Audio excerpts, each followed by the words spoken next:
Ya estamos de regreso. Gracias por seguir en sintonía con La Octava. Recuerde que estamos en el 88.1 de radio en FM en el área metropolitana de la Ciudad de México, en el canal 8.1 de televisión abierta en todo el Valle de México.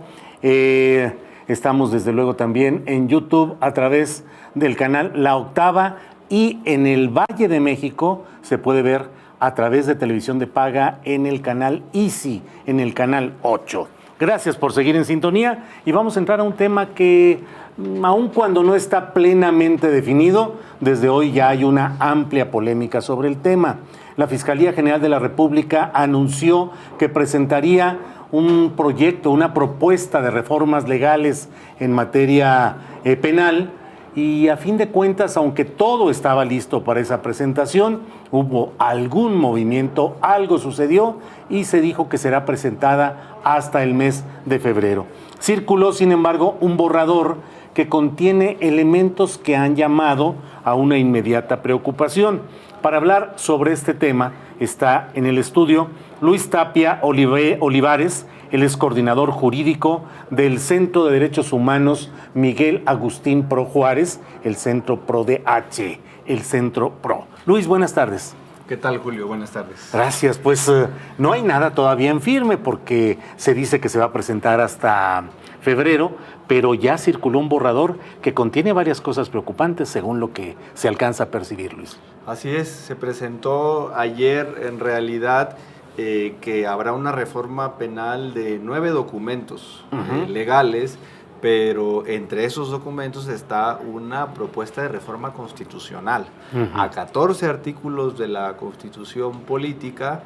Y en esos nos hemos centrado en realidad porque es el documento base, ¿no?, que dará pauta a lo que venga para el Código Nacional de Procedimientos Penales o a la Ley Orgánica de la Fiscalía General de la República, que además acaba de ser estrenada hace muy poco tiempo.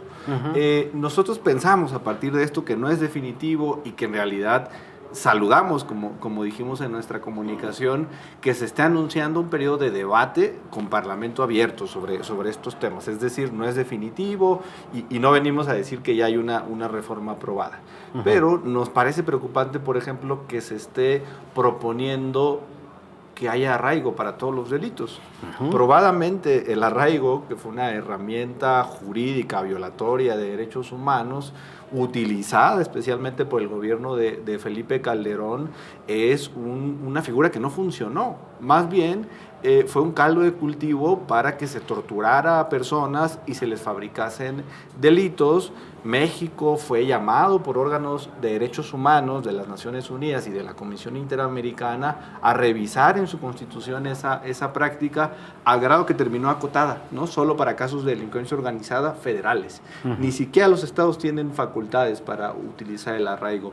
Y hoy lo que se pretende es que esa figura fracasada se use para todos los delitos y hasta 40 días una persona pueda ser arraigada, ¿no? Ese es un riesgo que nosotros apuntamos. Hay un segundo riesgo que es el uso también de excepciones a la prueba ilícita. Es decir, si se obtuvo una confesión bajo tortura, se le darían hasta 3 oportunidades al Ministerio Público para que se validen esas pruebas que se declaren ilícitas. En un país con estos niveles de uso de tortura en el sistema penal, donde casos como Ayotzinapa se han caído en tribunales porque se basaron en pruebas arrancadas bajo tortura, darle esto a los ministerios públicos es darles un premio en lugar de acotar su actuación como debe ser, ¿no? Y me centraría en un tercer tema de preocupación, digamos, inicial, porque que hay varios temas, que tiene que ver con inhabilitar las herramientas del sistema penal acusatorio.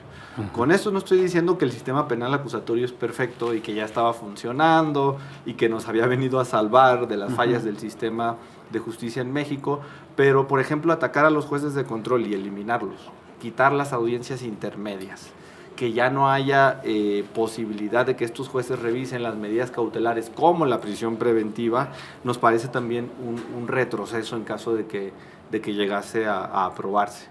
Oye, Luis Tapia Olivares, coordinador jurídico del Centro Pro, Pues pareciera que la sociedad y el gobierno están entrampados en este dilema de cómo ser eficaces en el combate frontal a esta delincuencia desbordada y no contar con las herramientas legales adecuadas para poder garantizar continuidad procesal y control de esos procesos delictivos. Entonces, no sé qué es lo que sucede, como que la Fiscalía General de la República quiere mover todo el aparato procesal jurídico para contar con ingredientes de castigo feroz, directo y casi insalvable. Sí, digamos, coincidimos en el problema, ni siquiera en el diagnóstico, coincidimos en que hay un problema de violencia e inseguridad que tiene que ser atendido y que las fiscalías necesitan herramientas para enfrentarlos. Sin embargo, incentivar que tengan mayores facultades sin controles en realidad no apunta a solucionar el problema. Entendemos que la legítima demanda de la gente es que si voy al Ministerio Público porque me cometieron un crimen, desde uno no tan grave como un robo a casa habitación hasta uno muy grave como una desaparición forzada, necesito que el policía que va a llevar el caso tenga facultades y que el Ministerio Público tenga capacidades.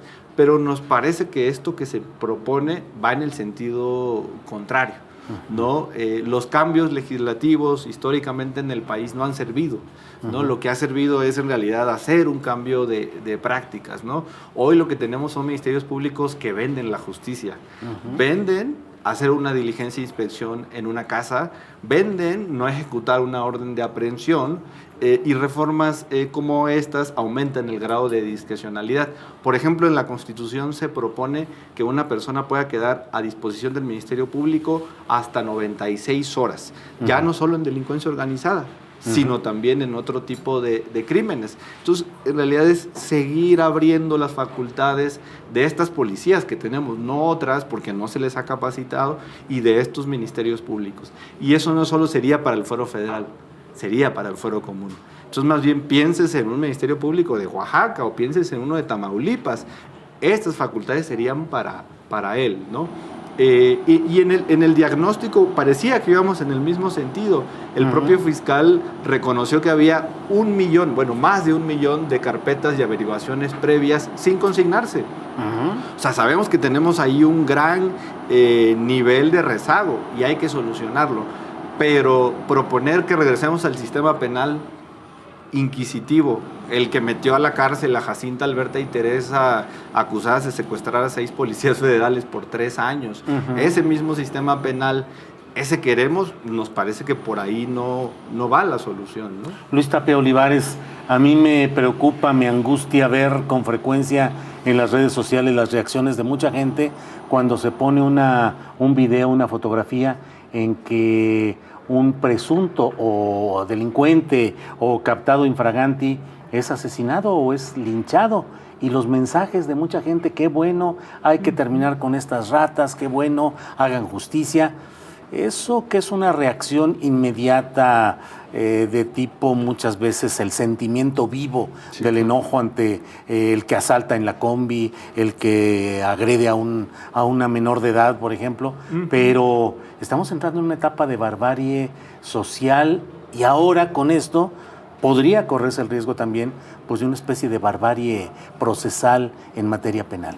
Claro, ¿no? Frente a estas demandas de las personas, porque en realidad sí el crimen ha aumentado, como las estadísticas lo documentan, pareciera que la respuesta es olvidarse del respeto a los derechos humanos, presentar una política de justicia de mano dura que no va a resolver, sino en todo caso más bien va a profundizar estos problemas. Llevar inocentes a las cárceles no va a ayudar a que la criminalidad se reduzca, ¿no? No es ahí donde está el problema.